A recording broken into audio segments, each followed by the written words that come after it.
Hey y'all, this your girl Sonia and welcome back to She Say Sports. We will finish Women's History Month with an amazing woman today. McDonald's All-American, Mississippi Gatorade Player of the Year, two-time Parade All-American, three-time Dandy Dozen, Naismith National Player of the Year nominee, former Callaway High School and Ukraine Women's Basketball champ, Miss Juanita Ward. Juanita, how you doing today? Hey, how are you? I'm super excited to be here. Thank you so much for having me on the show. Thank you so much. Juanita and I are actually cousins by marriage. My cousin Elizabeth married her dad's brother, Connie, and I've known her since she was a child, and she is the same as she was then, gracious, sweet, and kind, just like Mama Nita. Aw.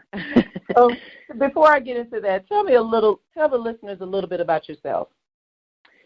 Well, I'm just going to be honest with you. It's always hard for me to talk about myself because I believe that God has placed me in a really good situation to be a vessel for Him. Right. And, I never try to downplay what has happened in my life through basketball and, most importantly, through my family that has a strong tie with faith. Absolutely. I've always believed that faith without works is dead. And so everything that I've tried to do, I've tried to add it to faith and just stepping out in faith, believing in faith. Playing basketball was a faith-based type thing. Even though I grew up in a family that was basketball-oriented, it did not specifically mean that I was going to be or do the things that I would have went on to do. As you know, a little girl from Bolton, Mississippi. I think about maybe 563 people at the time in this little small town. We don't even have a street light. And so, as you will, I guess, if for lack of terms, I'm a country girl. And, growing up wasn't always the easiest because, we didn't have a lot. And just recently, I actually opened up and shared a part of my family's life in a magazine, Christian Living magazine. And it really beautifully gave the example and the story of a little bit of insight inside of my family. Most people never knew. And it actually had an opportunity to share why I go so hard and why I fight so hard. Growing up in a family where your grandmother is half white and Indian and your grandfather is black and Indian wasn't the typical ideal black family, if you will. Right. And for us, my grandmother taught us to never look at the circumstance, to always keep your eyes focused and pressing forward to your goal and your mark, because through this life you're going to have various trials and tribulations. However, you have to stand strong and overcome those through faith, but most importantly, through the blood of Jesus Christ. So for me, playing basketball, was it easy?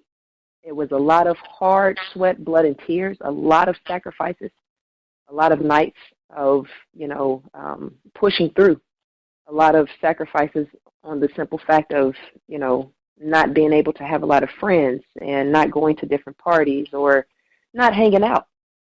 It was one of those things where I learned early on what I wanted my goals to become and what I wanted to become. And I believe through basketball has taught me a tremendous deal of responsibility, accountability, and most importantly, discipline.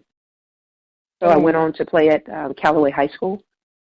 Very proud to have my jersey retired there. And, Coach Maxine Johnson and Coach Harriet Speech, I believe that they did an incredible job with us throughout the years that we were there. And they spoke, they instilled in us great values and great lessons, life lessons that I will cherish, and I know for sure my teammates would cherish for the rest of our lives. Those days were very fun.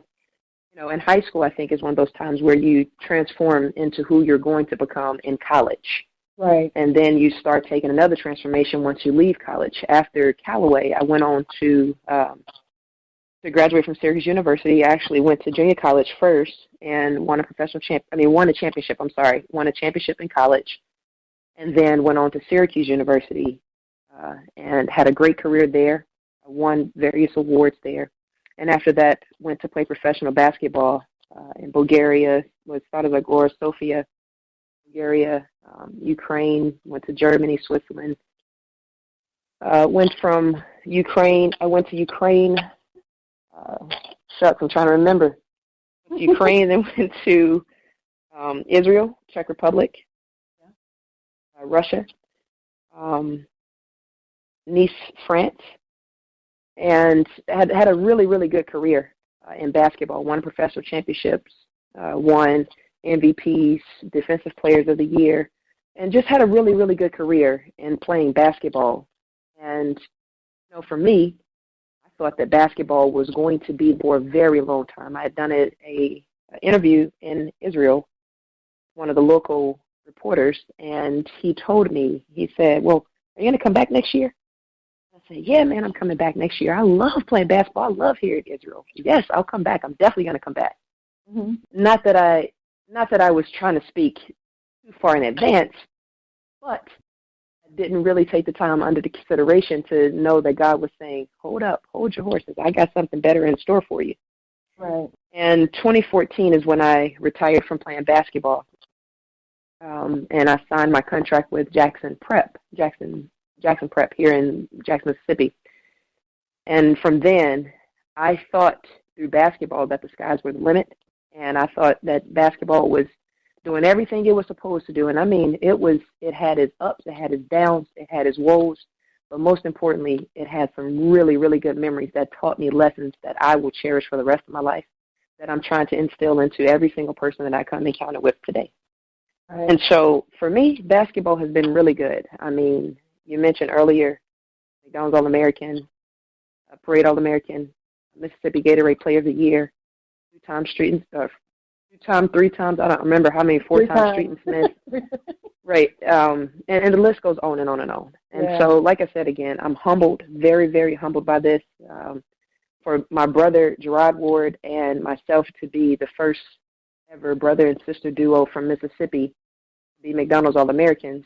And that was quite incredible. I mean, he was Nate Smith Player of the Year, and I was nominated for Nate Smith Player, and there was only 5 of us, 5 girls in the whole country that was nominated. And so I was very happy and proud to be a part of that. Most importantly, I was happy to be a part of a championship culture.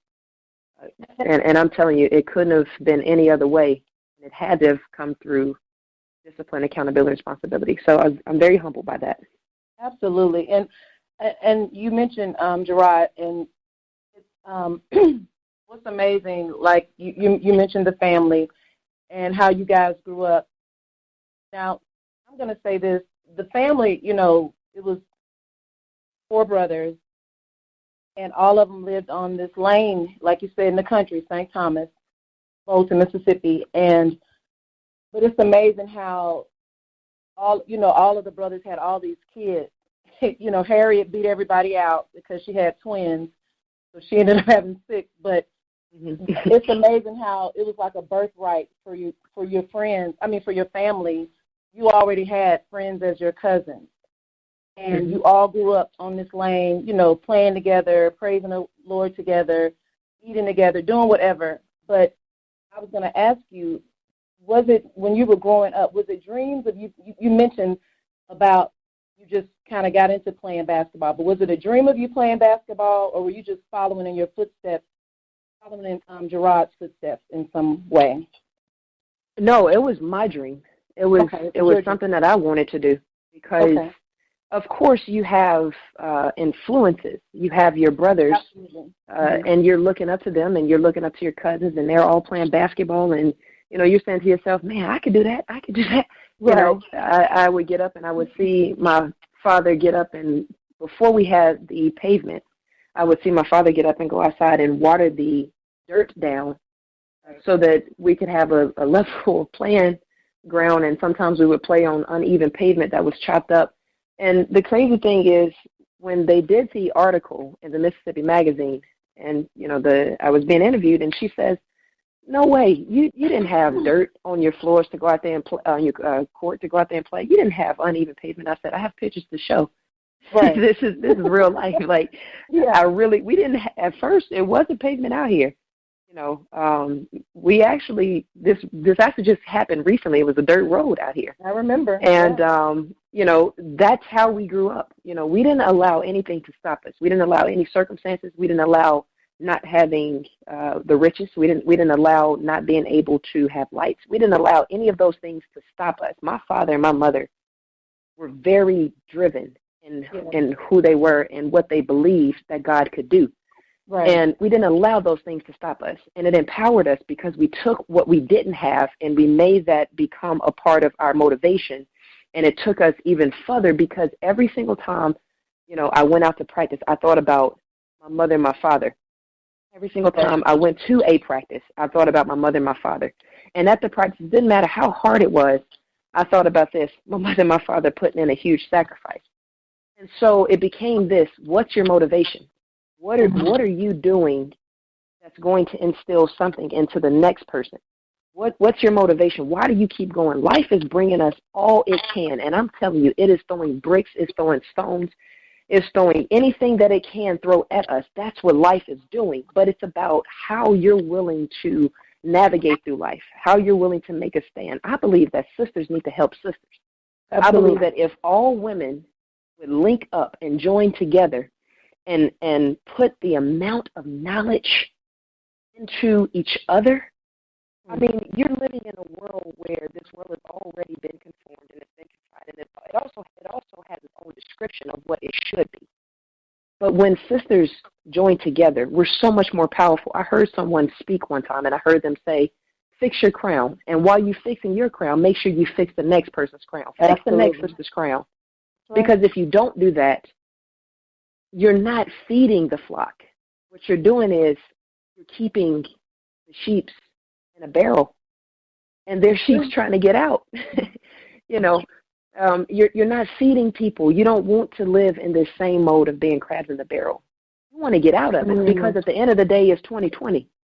And in 2020, you have to have a double vision. If you're getting knowledge, share your knowledge. If you're getting more wisdom, enlighten somebody else. That's what I try to go around doing. And I have the great opportunity of doing it every single day in a sport called basketball, which is, it's given me so much joy. I'm telling you, it's given me so much joy because I meet so many different people from all over the world. And I have a lot of people to look at me and say, man, you got it going on. You got everything together. And I'm telling them, you don't understand the sacrifice that I had to go to get to where I am now. Absolutely. You don't understand the pruning that I had to go to get to where I am now. You don't understand the late nights crying and praying and, asking God to renew my mind, renew my strength, give me a new heart. You don't understand what I've had to go through to get to where I am now. Everything has not been peaches and cream, and it still isn't peaches and cream. So I just so happened to walk into the change that I have made. I've so happened to walk into the divine purpose that God is calling me into. Right. There's this thing that I remember. It's a scripture in the Bible that I remember, my mother and my father saying all the time. My mother's a guru in the Word for sure. And I remember her saying all the time, there's a passage in Timothy that says, study to show yourself approved, a workman needed not to be ashamed, rightfully divided the word of truth. That's the same way we do in school, right? You have to study to pass the test. That's right. There you go. And so that is what I take with me in life. I study my Bible. I understand the Word. I understand where I need to go. I read books. One thing I do know is that the sisters in the Bible, they help each other. And they help the rest of the world. They did. Thank God for them. Right. That is true. And speaking of helping sisters, after you left Jackson Prep, you landed your first collegiate coaching role with JSU Lady Tigers this past year. Yes.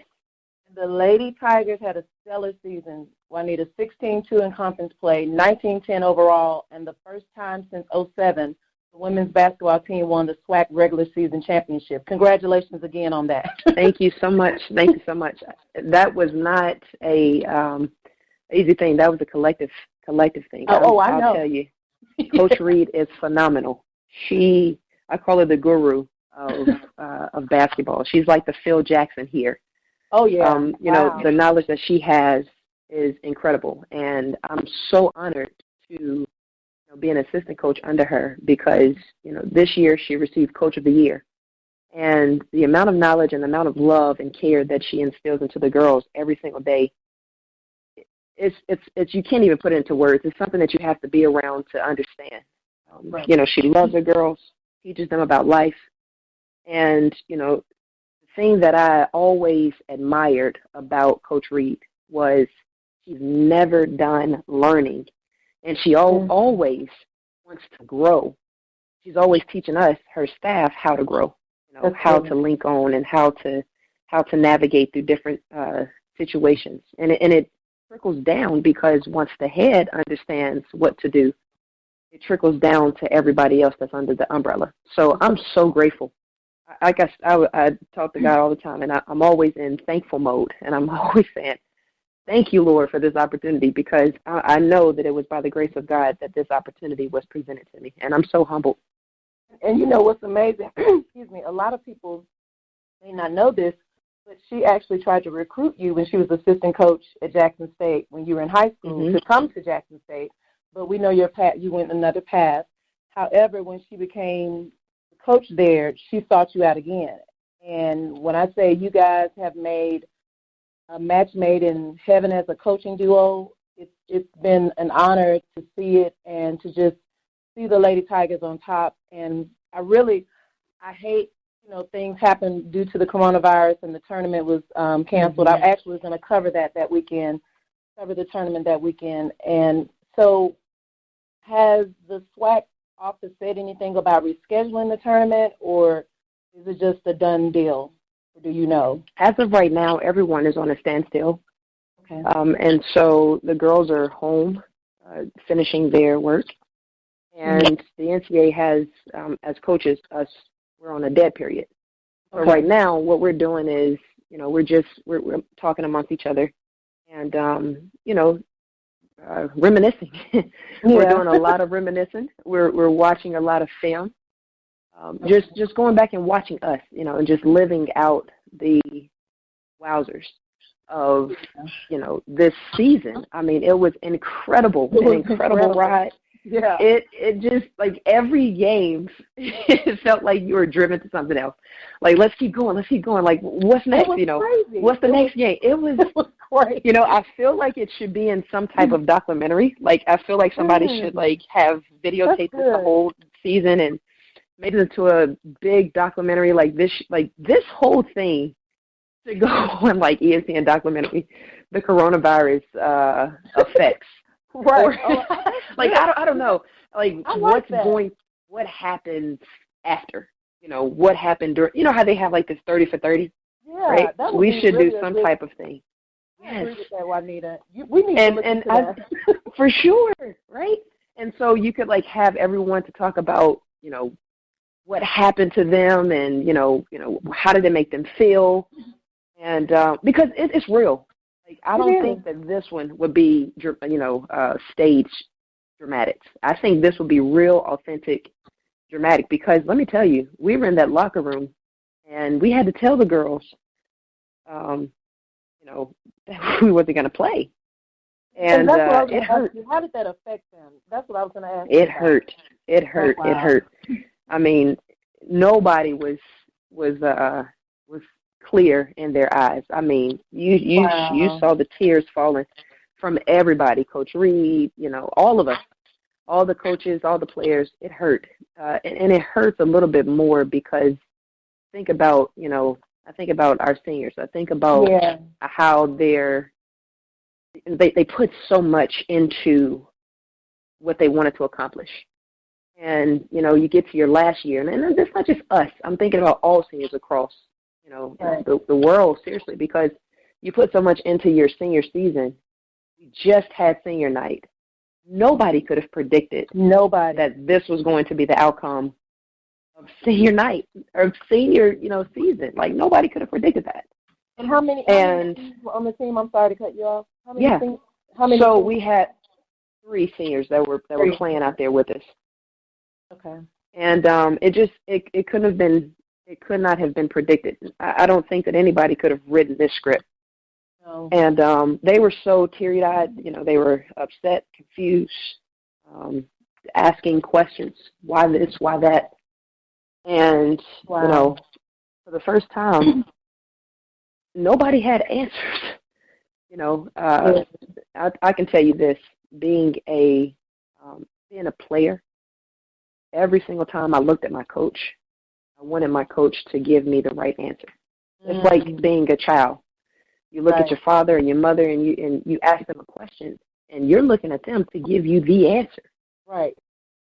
It kind of took me back to that. It took me back to, like, we're the coaches, these young players. I mean, and the memory it's not going to ever leave my head how they were looking. I mean, heads were down, and they were looking up at us like, please. Like, why? Tell us it's not true.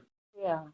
That memory it's never going to leave my head, because I could see the desperation in them wanting an answer.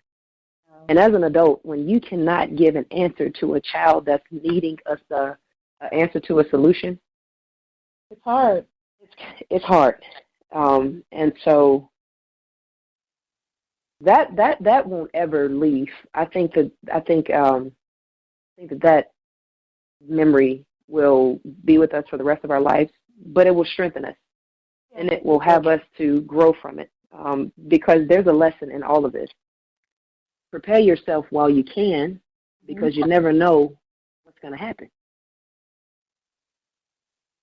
That's true. So that's a lesson in this that we can all learn, and I'm telling you, it does make me a little sad, in that perspective, because you want it so bad for your seniors.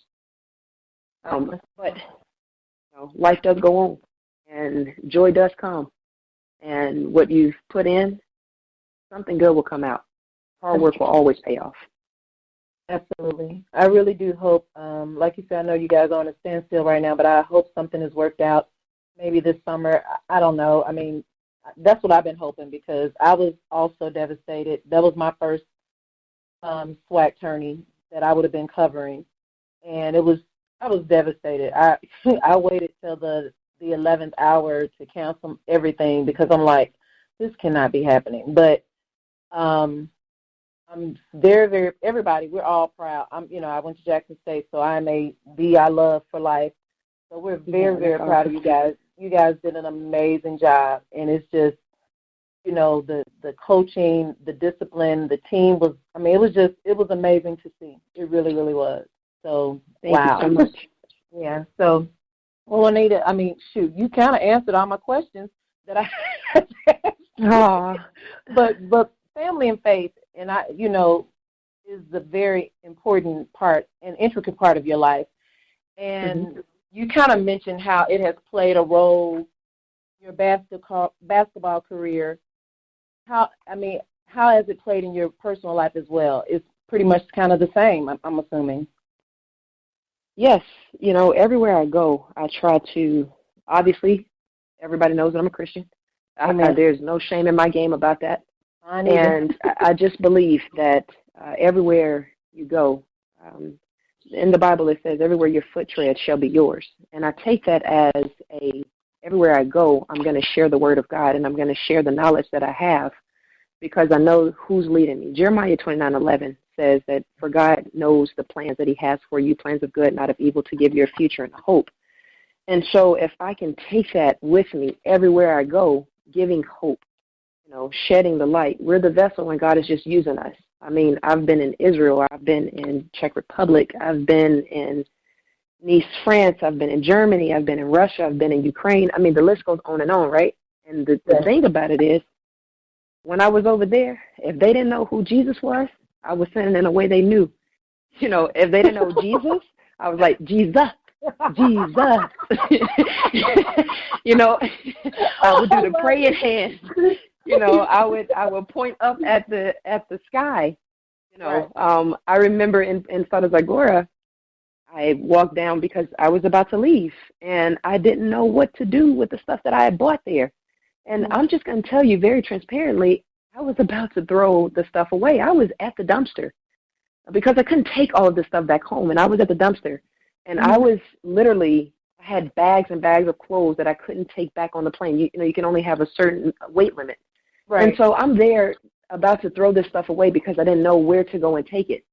And miraculously, there's a woman that's pushing a carton, and her shoe has holes in them. Her shoes have holes in them. Her clothes has holes in them, and you could tell that they were too big and they're kind of falling off. And she was an older lady, and she was bent over, and she was pushing this buggy and walking by. And I don't know her. She don't know me. We're both at a standstill because my guards are up. Like, okay, well, who's this lady? I'm in a foreign country. If I say something to her, somebody gonna come. What they gonna like? Everything is kind of running through my mind, and I started praying. I was like, God, please let me just be able to minister to her and just talk to her and give her something. And so boldly, I went over to her and I said, hello. She had no clue what I was talking about. I mean, she's staring at me. I'm staring at her after I said hello, thinking that she was going to say, hey, what's up, girl? How you doing? It wasn't like that. So we're there looking at each other. And so immediately I was like, well, I went to my bag and I just started giving her these bags. I opened the bag. I took the clothes out and I gave it to her. I opened up the shoe bag. I took the shoes out and I gave it to her. And her eyes popped super big. And now I'm thinking, oh, my God, this lady's about to fall out because now she's rocking back and forth. And I'm like, oh, my gosh, she's about to fall flat out on the ground. Wow. What in the world just happened? And so she takes the shoes. She puts the shoes on. Clearly they're big, but she put them on, and she started walking around, takes the clothes. She's holding them up in the air. And now she's, like, dancing around. And I'm like, oh, my. Now I'm looking around like, please, Lord, don't let anybody come get me. I can't call my mama. I can't call my dad. I can't call nobody. We on Skype phones, internet phones, and I'm outside, so my Wi-Fi not picking up. I'm thinking about all of this. And so she grabs the clothes, and all of a sudden, like I said, she had a smell to her as well. Mm-hmm. And most people would not have even stood there to even have a conversation with her because you knew that she was homeless. Right. And, a lot of things would have been going through people's minds. She reaches out and grabs me and hugs me, and I'm like, okay. And then she looks at me, and she says, mercy, mercy, mercy, mercy. Oh. And she points up at the air. She puts her hands together as, the praying hands. She said, mercy, mercy. And she's kneeling over and bending over, and she's going, mercy, mercy, mercy, mercy. And so I'm thinking, okay, mercy. I know what grace and mercy is, so I'm thinking, okay, that must mean thank you, thank you, thank you. And so I said mercy back. I was like, mercy, mercy, mercy, mercy. And I'm pointing up at the sky. She's pointing up at the sky. And so we're there for like 5 minutes, literally going, mercy, mercy. I'm like, mercy, mercy. She's like, mercy, mercy. I'm like, mercy, mercy. So we're going back and forth with this. And it was the most gratifying feeling. I guess I made a friend. I don't know who she is today. I think that it was specifically, there you go. I think it was an angel came by, and I happened to be at the right spot at the right time to deliver something. And so I think because of that small blessing, God has continued to bless me even more. Yeah, I agree, Juanita. So, Juanita, what is next for you? What is next for Juanita Ward? Well, I'm excited about, Jackson State. We're doing an excellent job. Our girls are super excited about what the future is looking like. And so we're really just, trying to stay focused and maintain a good, sound mind. I'm excited. I love what I'm doing at Jackson State.